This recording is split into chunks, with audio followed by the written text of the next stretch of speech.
Imagine, for a second, taking a boardroom playbook, right? The kind used by the controversial former CEO of American Apparel. Okay, yeah. You take that, you hand it to a gangster rapper in a 1990s hip-hop studio, Yep. and then you realize, and this is the crazy part, they are both running the exact same psychological software as Julius Caesar. Which is just, I mean, it's a phenomenal puzzle when you really step back and look at it. It's wild. So today, for this deep dive, we are decoding one of the most, well, frankly, polarizing and intensely debated frameworks of our time. Oh, absolutely. Robert Greene's work is incredibly polarizing. Right, created by the author Robert Greene. And the mission for you listening today is to unpack a very specific, almost haunting question. Yeah, the real core of it. Why do the exact same strategies for influence and survival appear completely unchanged across, ancient empires, modern tech monopolies, high-security prison yards, and even your own personal relationships? To even begin untangling that, I mean, we really have to discard this idea that history is something neatly contained under glass in a museum somewhere. Right, like it's just dusty dates and facts. Exactly. We suffer from this immense chronological arrogance, honestly. Chronological arrogance, I like that. Well, we do. We assume that just because we hold smartphones and, communicate via Slack channels, our fundamental human mechanics must have somehow evolved past the primal power struggles of the Roman Senate. Like we're somehow better than them because we have Wi-Fi. Right. Or a medieval court, But to understand this hidden code, we have to look at how these patterns were first identified by Greene. And it wasn't in some prestigious academic setting, right? Not at all. It didn't happen in a dusty university archive or some quiet monastery. It actually happened in the mid-1990s, right in the belly of the Hollywood entertainment industry. Which, if you really think about it, is like the perfect modern setting for a psychological thriller anyway. Oh, for sure. It's totally cutthroat. But let's paint that picture for the listener. You have this guy working as a writer in the Hollywood machine. How does he go from, writing treatments and getting script notes to decoding the universal laws of human nature? Basically, by just watching the machinery hum. So around 1995, Greene was working at this art and media school called Fabrica, Okay. while he was also dealing heavily with the film industry. And he was essentially this incredibly keen observer who was just trapped in a really chaotic ecosystem. Right, surrounded by massive egos. Massive egos. He was watching executives, producers, directors, all just scrambling for leverage constantly. I can only imagine the backstabbing. Oh, it was everywhere. He Yeah. watched people sabotage each other over vanity script credits, manipulate budgets, and build these incredibly fragile alliances. Wow. And he had this epiphany while watching all this. A rather chilling one, honestly. What was it? He realized that the modern power elite in Hollywood shared literally identical behavioral traits with the most ruthless, consequential figures throughout human history. So same software, different hardware. Exactly. The costumes had changed, The weapons were now contracts and casting decisions instead of swords and cavalry. Right. But the actual mechanics of manipulation, alliance building, and dominance, they were identical. Okay, let's unpack this for a second because that is a massive conceptual leap to make. It is a big leap, yeah. You're telling me a screenwriter who is, worrying about a catering budget or a vanity credit is somehow tapping into the same psychological firmware as an ancient warlord. That's exactly what I'm saying. It sounds fascinating, but how does an ancient military conflict actually translate to getting a movie made or even just surviving a hostile office environment today? Well, it all comes down to risk, timing, and leverage. Okay. The underlying emotion that governs an ancient battlefield and a modern boardroom is exactly the same. It's the fear of losing control. Fear. That makes sense. Yeah. And to bridge this gap, there's this highly specific anecdote from Greene's own life that I think illustrates the translation perfectly. Let's hear it. So at this point in his life, Greene was deeply unhappy. Even though he was working in Hollywood. Yeah, I mean, he was comfortable, he had a paycheck, but he felt totally trapped in building other people's visions. The classic golden handcuffs scenario. Exactly. You're miserable, but the misery pays the rent, so you stay put. Right. You don't want to risk the steady income. Precisely. He felt he had this immense untapped potential, but he was just paralyzed by the security of his current job. So what changed? How did he break out of that? Well, during this period of intense frustration, he happened to be rereading a biography of Julius Caesar. As one does. Right, typical light reading. And he got to the part where Caesar makes this decisive, civilization-altering choice to cross the Rubicon River. Okay, let's give some context on the Rubicon for you listening, because it's a phrase we use all the time, right? Crossing the Rubicon. Yeah, it's become a huge cliche. But the actual historical weight of that moment is staggering. It truly is. I mean, the Rubicon was just this small river marking the boundary between the province of Gaul and Italy proper. Right. But Roman law was incredibly strict on this one point. No general could cross that river into Italy with a standing army. Because that's basically an invading force at that point. Exactly. To do so was an automatic declaration of treason. Wow. It was an irreversible act. Once you put one foot on the other side of that water with your troops, it meant inevitable, bloody civil war with his rival, Pompey. So no turning back. None. You were either going to conquer Rome or you were going to be executed. There was no middle ground, no going back, and absolutely no apology that could fix it. So Caesar is sitting there on the bank of this river, weighing the absolute destruction of his life against the potential to rule the known world. Yeah. And that psychological weight, that precise moment of standing right on the edge of the abyss, is what hit Greene so hard. He saw himself in that moment. Exactly. Greene realized he was standing at his own Rubicon. He was at this art school, Fabrica, and he happened to cross paths with a book packager named Just Elfers. Okay, the guy who eventually helped him publish. Right. And Greene had this sprawling, ambitious idea for a book about power, connecting all these historical dots to modern behavior. But to pitch it, he had to risk it all. Yes. To really go for it meant abandoning the comfortable misery of his current trajectory. Which is terrifying. It is. He didn't have a secure position lined up. He didn't even feel fully ready, but he decided to take the leap anyway. He crosses Rubicon. He did. He pitched the concept to Elfers. 6 months later, Elfers requested a treatment. And that treatment became the 48 Laws of Power. That is just wild. Greene himself actually considers this the absolute turning point of his entire existence. I mean, he essentially used an ancient military strategy, this absolute commitment to a terrifying risk, forcing yourself into a corner where you have to succeed or die just to break out of his own career paralysis. That is exactly what he did. But, it makes me wonder, when you casually browse a bookstore and see the 48 Laws of Power sitting on the shelf, it's very easy to misinterpret it. Oh, incredibly easy. Right. People see that title and they think, oh, this is just a list of 48 random, highly aggressive tricks I can memorize to become like the ultimate Machiavellian villain in my office. And that right there is the single biggest misconception about his entire body of work. People treat it like a cookbook for manipulation. Exactly. Add 2 cups of deceit and a pinch of betrayal, right? Right. But if we move beyond that surface-level reading, we start to realize that his entire bibliography isn't just some disjointed set of rules. It's deeper than that. Much deeper. It is one massive integrated framework for reading human behavior. So it's not about memorizing isolated tactics. No, not at all. When you look at the totality of what he's written, he is actually mapping out a field guide to human archetypes. Okay, a field guide. Yeah, he is giving you the vocabulary to recognize exactly who you are dealing with in any given room. I love that. Let's actually lay out these archetypes for the listener, because understanding these distinct faces of human nature really changes how you perceive every interaction you have. It changes everything. Because obviously you don't interact with a shark the exact same way you interact with a bear, right? Exactly. So let's start with what we can call the strategist. Okay, the strategist. Greene explores this deeply in the 33 Strategies of War. Which again sounds super aggressive. It does, but the premise here is taking ingenious military principles, tactics used by, Napoleon, Sun Tzu, Alexander the Great, and translating them into a comprehensive guide for the subtle social game of everyday life. So the strategist isn't necessarily some guy shouting orders in a Tuesday morning marketing meeting. Not at all. In a modern context, the strategist is the person who fundamentally understands logistics and emotional terrain. Emotional terrain. Give me an example of that. Well, it's the colleague who knows exactly when to retreat in an argument, letting you overextend yourself and look foolish rather than just blindly fighting back immediately. Ah, so they let you defeat yourself. Exactly. It's the manager who knows how to divide and conquer a disorganized team to subtly push their own agenda forward. They basically view all social interactions as a chessboard. That's intense. Yeah. But then you have an archetype that uses a completely different set of weapons, the seducer. Yes.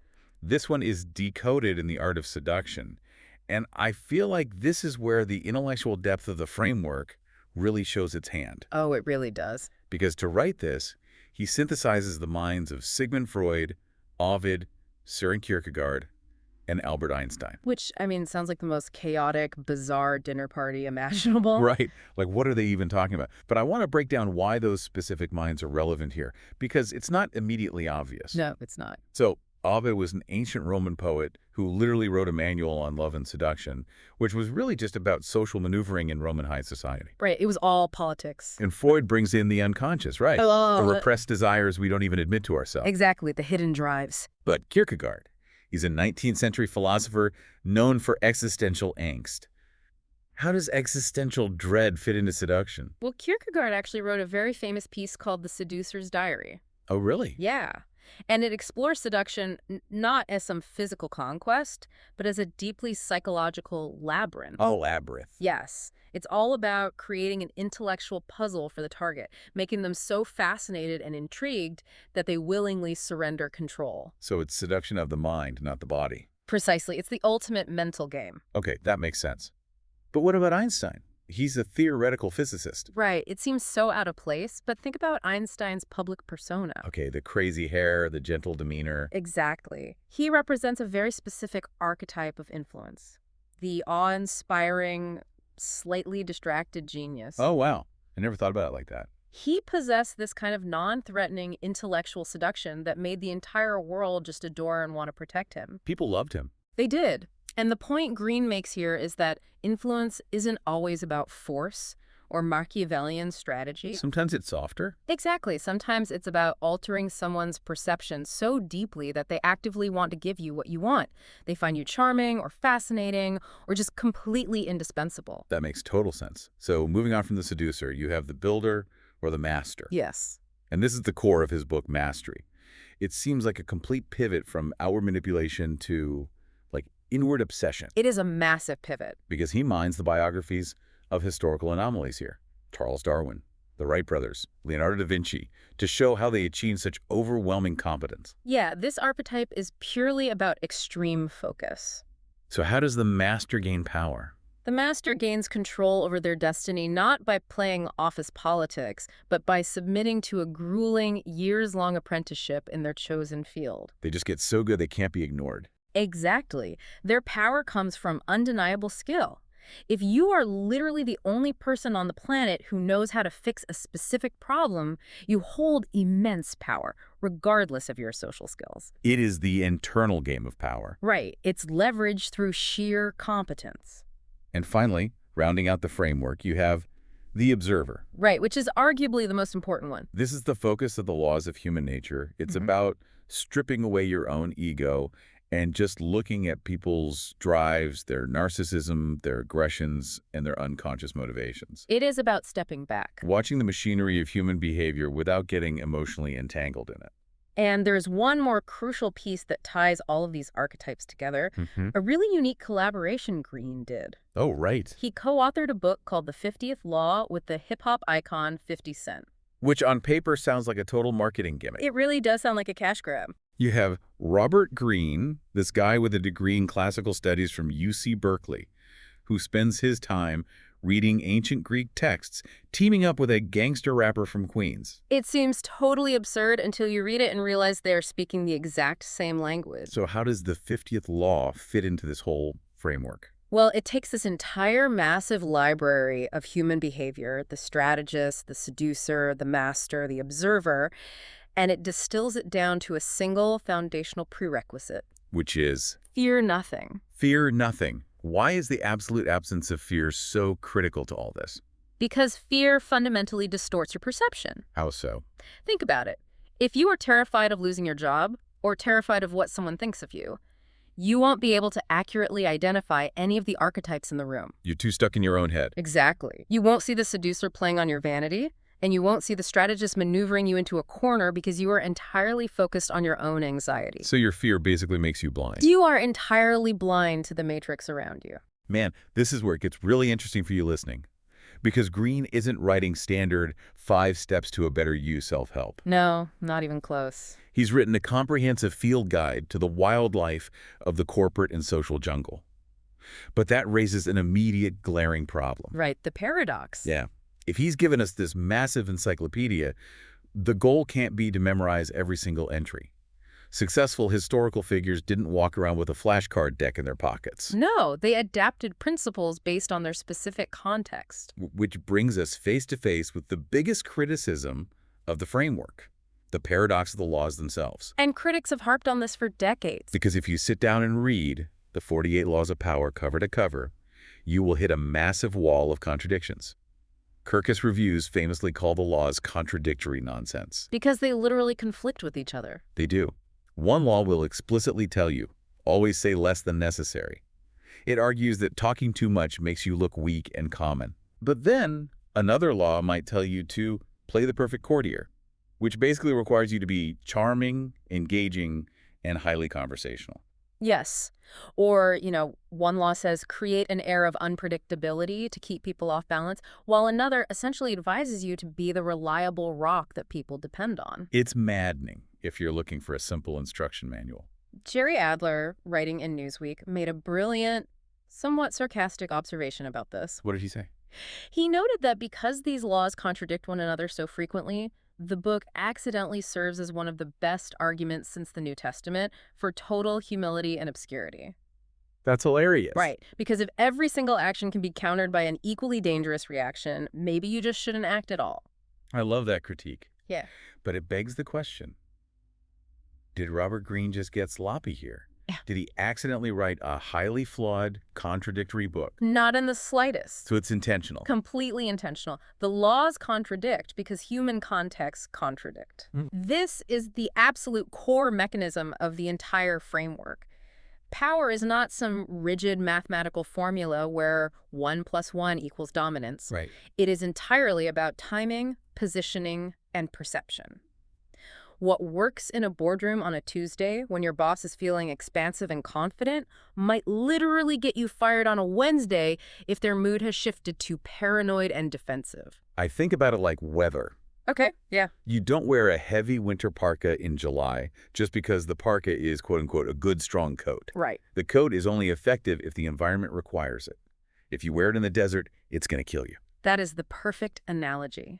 And this brings us to Greene's own defense of his work, because he focuses heavily on mechanisms over morality. Mechanisms over morality. Yeah. He has gone on record stating that he takes his own laws with a healthy pinch of salt. Which means we need to look at the macro environments he's actually describing. Exactly. For instance, there's a notorious law in the book, crush your enemy totally. Oh, yeah, people hate that one. Now, if you take that literally in a modern office, you're going to end up in prison or heavily sued. Right, you can't just destroy people. He doesn't mean you should physically or professionally destroy the mildly annoying colleague in the next cubicle who types too loudly. No, he is describing macro environments, specifically citing large tech companies as a prime example. How does that play out in tech?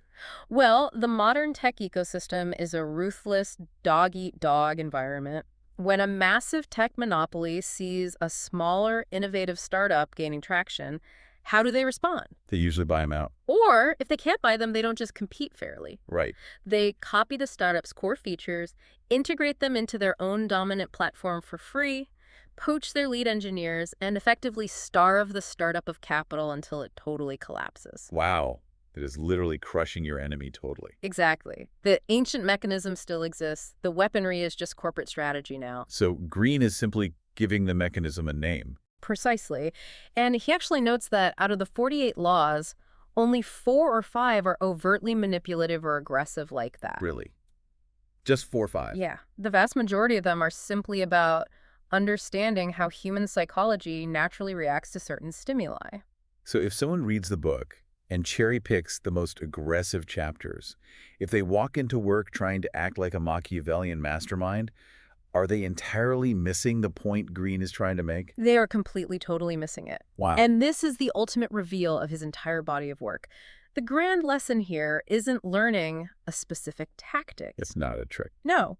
It isn't learning how to stand a certain way or memorizing a clever phrase to drop in a Zoom meeting. The profound truth is that power is less about sheer intelligence than it is about recognizing invisible patterns and incentives that everyone else completely overlooks. Let that sink in for a second if you're listening. It's not about being the smartest person in the room. The smartest person often ends up working for the person who actually understands human nature. Exactly. It's about seeing the invisible strings attached to everyone else. So how do you, the listener, actually spot these invisible patterns? We have to move from this high-level philosophy into practical observation skills. Right, the application. If I walk into a crowded room, how do I start seeing the matrix? Well, we can pull from a fascinating community analysis of this exact question found in forums where people actively debate and test these principles in real life. Oh, interesting. What's the consensus? The consensus is sobering, honestly. To read a room, you have to start with the most difficult, unpredictable subject of all, yourself. Always comes back to ourselves, doesn't it? It does. This analysis makes a profound point about your emotional base. What do you mean by emotional base? Well, the single greatest barrier to acquiring or holding power isn't a lack of resources or a lack of intellect. It is an emotional response. Why are we so emotionally volatile in the first place? Like, why do we care so deeply about a slight in a meeting or some passive-aggressive text message from a friend? Because fundamentally, humans are acutely aware of our own mortality. That escalated quickly. It's true, though. We are terrified of helplessness. Consciously or unconsciously, we know that our position in life is never entirely secure. Right. It could all disappear tomorrow. At any moment, we can lose our relationships, our social status, our savings, our health, often for reasons completely outside our control. And that causes the volatility. Yes, that underlying existential terror of helplessness is the actual root of our craving for power. We are constantly trying to mitigate the feeling that we are just at the mercy of a chaotic universe. And the analysis points out that our childhood triggers make us incredibly fragile in this regard. Absolutely. We carry all this unresolved baggage into professional environments. We do. If you had an experience in your formative years where you were, say, heavily criticized or made to feel guilty just for taking up space, your self-esteem might be bruised before you even walk through the door of a meeting. You're already losing before you start. Right. You might be haunted by feelings of worthlessness. There was actually a raw, revealing example in one of the communities we looked at of a user who literally had a profile stating, "I am ugly and a loser." Man, if you genuinely believe that about yourself, you are fundamentally blocking yourself from accessing any form of influence. Because your internal monologue dictates your actions. It becomes a self-fulfilling prophecy. Exactly. If you believe you are a loser, you will unconsciously vote for actions that validate that belief. You'll let people walk all over you. You will avoid challenging yourself. You won't speak up when someone steals your credit at work. You will accept bad deals. You won't enter action with boldness.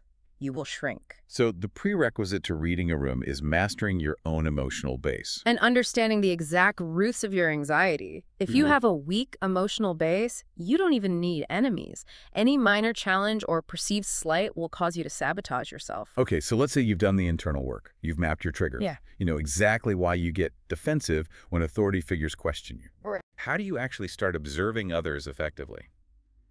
There is a concept from the material called the Janus principle. Yes, the Janus principle. Janus was a major Roman deity, the god of beginnings, transitions, doorways, and gates. And he had a very distinct look, right? He is famously depicted with two faces, one looking forward into the future and one looking backward into the past. It's a really striking visual for the strategic mind. It implies you can't just be hyper-focused on what's right in front of you. Exactly. To effectively navigate the world, you must train yourself to look in both directions simultaneously. So what does looking backward entail? You have to objectively, clinically analyze your past. You must look at your own mistakes, like the times you accidentally transgressed the rules of power by letting your emotions hijack your brain. Or the times you trusted the wrong person. Right. And at the exact same time, the other face must look to the future, anticipating danger, reading emerging patterns, and calculating multiple steps ahead. Let's talk about what we are actually scanning for when we look forward into the future. Because the material gives us some incredibly counterintuitive red flags to spot. Oh, definitely counterintuitive. I really want to talk about the concept of non-players. This is probably one of the most critical observations you can make in a social or corporate setting. Because it's so common. It is. The analysis points out that you must identify these non-players. These are the individuals who make a great theatrical show of their absolute innocence. Yes. They loudly proclaim that they don't care about office politics. They hate drama. I just want everything to be completely fair and equal for everyone. We all know this person, the one who says, I don't even care about titles. I'm just here for the team. But the framework argues that these individuals are very often the most cunning, dangerous players of the game. Wait, really? The people who say they hate the game are the best at it. Often, yes. People who demand total equality in every area often just want the power to distribute the rewards however they see fit. So it's a disguise. The aggressive display of innocence is camouflage. By claiming they aren't playing the game, they totally disarm you, which makes it much easier for them to maneuver behind the scenes. That is a remarkably cynical view, but when you think about it, it rings incredibly true. It really does play out that way. And there's another hidden mechanic regarding the concept of honesty. We are taught from childhood that absolute honesty is the best policy. Always tell the truth, right? But in the raw mechanics of human nature, being perfectly brutally honest will inevitably insult people. Oh, inevitably. The reality is that complete objectivity is rarely perceived as objective. Give me a practical example of that. Well, if you are bluntly honest with a colleague about why their project failed, they are not going to view your statement as a helpful, objective truth. They're going to take it personally. Exactly. Their ego will interpret it as a targeted personal attack motivated by some hidden agenda you hold against them. And they won't forget it. Never. Human nature dictates that some of those people will quietly wait for the opportunity to injure you in return. Okay, but wait, let me push back on this entire worldview for a second here. Sure, go for it. Because if I am training myself to look at my past and future like a two-faced Roman god, right? And I'm viewing my quote-unquote innocent coworkers who hate drama with deep suspicion. Right. And I'm constantly biting my tongue because honesty causes injury.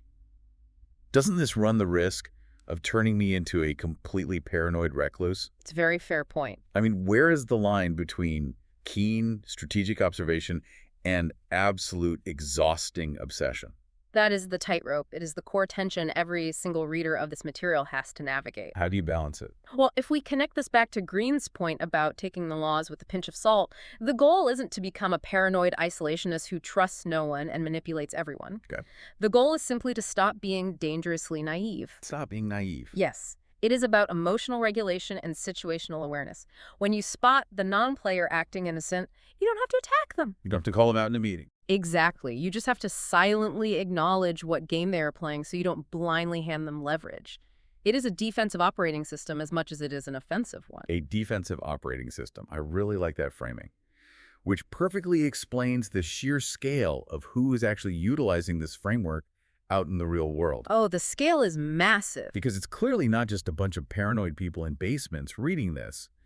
This framework essentially acts as a universal operating system for human society, crossing every conceivable demographic boundary. The cross-cultural, cross-industry reach of Greene's pattern recognition is genuinely astonishing.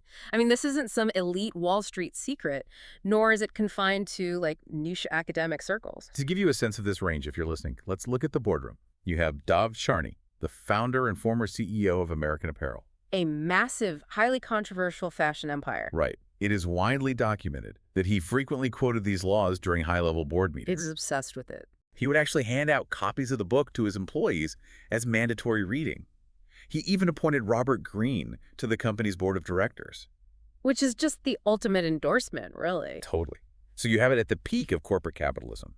And on the complete other end of the socioeconomic spectrum, the exact same book is one of the most heavily requested titles by inmates in United States prison libraries. In fact, it has been outright banned in several maximum security prisons. Banned? Think about that. A book about historical anecdotes is banned in a prison. Why? Because the prison wardens understand exactly what the book is doing. It's giving them a playbook. Yes, the knowledge within it, the mechanics of building alliances, masking your intentions, and exploiting weaknesses is considered too disruptive to the fragile power structure of a correctional facility. Wow. The wardens know that if the inmates master these dynamics, the guards lose control. Think about the weight of that. The exact same text being quoted by a millionaire in a fashion boardroom is being banned by prison wardens because it's too dangerous. And the reach doesn't even stop there. Greene has claimed that Fidel Castro, a communist revolutionary, read the book. So you have revolutionary CEOs and inmates all nodding along to the exact same underlying code. And then you have perhaps the most fascinating adoption of the framework, the music industry, specifically hip-hop. Yes. In this world, navigating treacherous industry dynamics isn't just about getting a promotion. It is quite literally a matter of survival. The list of artists who use this framework is incredible. Jay-Z, Drake, Busta Rhymes, Calvin Harris, they've all referenced it, bought copies for their teams, or publicly utilized it. Oh, yeah. We know Busta Rhymes specifically used the laws to deal with problematic, entrenched movie producers when he was crossing over into acting. And Calvin Harris and DJ Premier even have tattoos inspired by the book. A tattoo is the ultimate commitment to a framework. It becomes a permanent part of your identity. But why do you think it resonates so deeply, specifically in the hip-hop community? Well, because the hip-hop industry, especially during its formative years in the 1990s and 2000s, was the ultimate dog-eat-dog macro environment. Oh, for sure. Think about the power dynamics at play there. You had young artists, often coming from deeply disadvantaged backgrounds with zero financial leverage. Right, they had nothing to fall back on. And suddenly they are thrust into boardrooms with powerful, entrenched, wealthy executives who are structurally incentivized to exploit them through terrible predatory contracts. So it wasn't just a game for them. Exactly. Yeah. For those artists, recognizing the invisible patterns of power wasn't a fun philosophical exercise. It was the only way they kept their money, retained ownership of their masters, and protected their sanity. They needed armor. They needed a defensive shield against predators, and this framework provided the exact blueprints for that shield. So if we pull the camera all the way back, we're looking at ancient Rome, 1990s Hollywood, modern tech monopolies, fashion boardrooms, maximum security prison yards, and hip-hop studios. It covers everything. The costumes change, the specific stakes change, but the underlying software running the human beings in those environments is identical. Which brings us right back to the core thesis of this entire deep dive. Let's bring it home. The greatest advantage you can possibly possess in life isn't memorizing a checklist of 48 rigid laws. It's not about flashcards. No. It isn't mastering a slick power move to dominate a conversation or pretending to be someone you totally aren't. It's simply seeing the power dynamics at play before anyone else in the room does. That's it. It is pure pattern recognition. It is watching the machinery hum, understanding the incentives driving the people around you, and knowing exactly where you stand in the hierarchy. Because once you see the underlying matrix of human behavior, you no longer have to violently force your way through it. You don't have to break down the door. You just navigate it. You step around the traps because you saw exactly who laid them. And as we close this deep dive, I want to leave you, the listener, with a final puzzle to mull over. Oh, puzzle. Yeah, think about this. If power, strategy, and leverage are the underlying visible mechanics of human behavior, the heavy gears and levers that push the world forward, consider charisma as the next, far more elusive layer of influence. Charisma, that's a fascinating layer. Right. Think back to Greene's synthesis of Freud, Ovid, and Kierkegaard in The Art of Seduction. If power is the heavy hardware of society, is charisma the invisible software that makes the whole system run seamlessly? It completely changes the dynamic. It does. Think about it. Does true ultimate mastery of human nature mean making people actually want to hand over their influence to you, willingly and joyfully, without a single law ever needing to be spoken out loud?